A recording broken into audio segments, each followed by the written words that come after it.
প্রতিটা ক্লাসে এরকম এক দুজন অবশ্যই থাকে যারা প্রতিবারই ক্লাসে টপার হয়।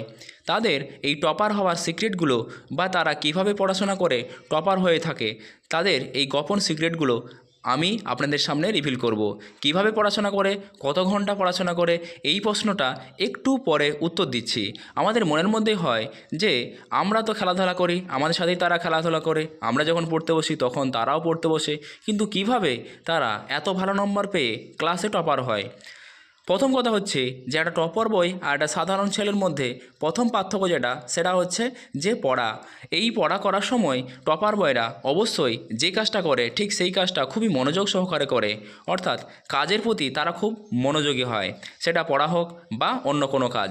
এই টপার হওয়ার জন্য সিম্পল কিছু রুলস আছে, এই সিম্পল রুলসগুলো আপনি ফলো করলেই অবশ্যই আপনিও ক্লাসে টপার হতে পারবেন। তা কিভাবে ক্লাসে টপার হবেন, চলুন শুরু করি। এই সিম্পল সিক্রেটগুলো আপনাকে জানতে হলে প্রথমে জানতে হবে যে টপার বয়রা কী সিক্রেট গোপন করে। প্রথম কাজ যেটা টপার বয়রা করে থাকে সেটা হচ্ছে যে তাদের কাজের প্রতি মনোযোগী হওয়া, অর্থাৎ যখন যে কাজটা তারা সামনে পায় সেই কাজটাই তখনই করে, কিন্তু কথা হচ্ছে যে তারা তাদের স্টুডেন্ট জীবনের সাথে বাস্তব জীবনের সমস্যাগুলো মিলিয়ে ফেলে না, অর্থাৎ পড়ার সময় পড়া এবং খেলার সময় খেলা, অর্থাৎ তাদের মাথায় একটা জিনিস ক্লিন থাকে যে তাদেরকে ভালো করে পড়াশোনা করতে হবে। তাহলে প্রথম সিক্রেটটা হলো যে তাদের টার্গেটটা ফিক্স থাকে। দ্বিতীয় সিক্রেট, এটাও খুব সিম্পল, এটাকে আপনি যদি অ্যাবজর্ব করতে পারেন সেটা, তাহলে সেক্ষেত্রে আপনি খুব তাড়াতাড়ি টপার হতে পারবেন। সেটা হচ্ছে ব্যালেন্স করা। আমাদের জীবনে ব্যালেন্সটা খুবই দরকার, কারণ এই ব্যালেন্স যদি না করতে পারি জীবনের সাথে পড়াশোনার, তাহলে সেক্ষেত্রে কিন্তু আমাদের শুধুমাত্র পড়াশোনায় করাই হবে, কিন্তু এতে খুব ভালো একটা ফল আশা করা যাবে না। আর এর ফলে আমাদের বিভিন্ন রকম আসক্তি তৈরি হবে এবং আমরা মোবাইলের প্রতি আসক্তি হয়ে পড়ব।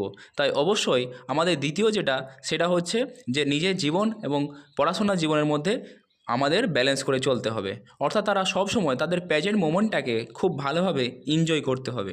এই প্রেজেন্ট মোমেন্ট, যে মোমেন্টে আপনি আছেন সেই মোমেন্টে যদি খুব ভালোভাবে এনজয় করে সেটা শিখতে চেষ্টা করেন, তাহলে অবশ্যই আপনি কিন্তু এক্সামে ভালো নম্বর পেতে পারেন।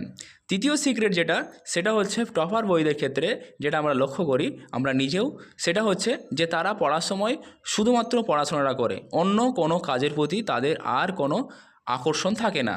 প্রথম কথা হচ্ছে তারা মোবাইল ফোনটা সবসময় তাদের নিজের পড়াশোনার কাছ থেকে অনেকটা দূরে রাখে, অর্থাৎ টাইম ওয়েস্ট তারা কখনোই করে না, অর্থাৎ যে সময়টা তারা পড়াশোনা করে সেই সময়টায় তাদের কাছ থেকে মোবাইলটা দূরে সরে যায়। আর সাধারণ ছেলে মেয়েদের ক্ষেত্রে যেটা ঘটে সেটা হচ্ছে 5 মিনিট বলে মোবাইলটা নিয়ে অনেক সময় ধরে তারা মোবাইল দেখতে ব্যস্ত থাকে, এর ফলে অনেক নম্বর তাদের কম আসে। তাই প্রথম টপার হতে গেলে আপনাকে অবশ্যই মোবাইল ফোনটা দূরে রাখতে হবে। 4 নম্বর যে সিক্রেটটা থাকে সেটা হচ্ছে যে এই সিক্রেটটা যদি আপনি অ্যাবজর্ব করতে পারেন তাহলে অবশ্যই আপনি কিন্তু একটা ভালো নম্বর পেতে পারেন। সেটা হচ্ছে যে টপার বয়রা যখন কোনো কিছু ভাবে তখন সেটা প্রেজেন্ট মোমেন্ট যেটা থাকে সেটাই শুধুমাত্র ভাবে, সুতরাং তাদের জীবন থেকে কিন্তু অন্যান্য যে জিনিসগুলো থাকে যেগুলো আমাদের ব্রেনকে বিভিন্ন সময় সমস্যার সম্মুখীন করে, সেই সমস্ত জিনিসগুলো তারা সবসময় এড়িয়ে চলে। তারা পড়া করার সময় পড়া করে, মোবাইল চালানোর সময় শুধুমাত্র মোবাইল চলে। সুতরাং তারা সবসময় মনে রাখে যে আমাদের সামনে এক্সাম আছে, তাই আমাদের খুব ভালো করে পড়াশোনা করতে হবে, যে কারণে তারা খুব সুন্দরভাবে পড়াশোনার প্রতি আগ্রহটা ধরে রাখতে পারে, তাই তারা ভালো নম্বর পেয়ে থাকে। তাহলে টপার হতে গেলে আপনাকে অবশ্যই সবসময় খেয়াল রাখতে হবে যে সামনে আপনার পরীক্ষা আছে, তাই আপনাকে খুব ভালো করে পড়াশোনা করতে হবে। তা প্রেজেন্ট মোমেন্টটাকে আপনি কীভাবে ফোকাস রাখবেন সে নিয়ে আমাদের ভিডিও আরও রয়েছে, আপনারা সেই ভিডিও দেখতে পারেন। এর ফলে কি হবে, আপনি আপনার পড়াশোনার প্রতি আরও আগ্রহ নিয়ে আসতে পারবেন। যদি তাও সম্ভব না হয় সেক্ষেত্রে আপনাকে অবশ্যই মনে রাখতে হবে আপনার ফ্যামিলির কথা। আপনি যদি ফ্যামিলির কথার দিকে খেয়াল করেন তাহলে সেই ক্ষেত্রে কিন্তু অবশ্যই আপনি আপনার পড়ার প্রতি মনোযোগ রাখতে পারবেন। আজকের ভিডিও এ পর্যন্তই। পরবর্তী ভিডিও দেখার জন্য অবশ্যই আমাদের চ্যানেলটিকে সাবস্ক্রাইব করে পাশে নোটিফিকেশনটা অন করে দিন। ধন্যবাদ।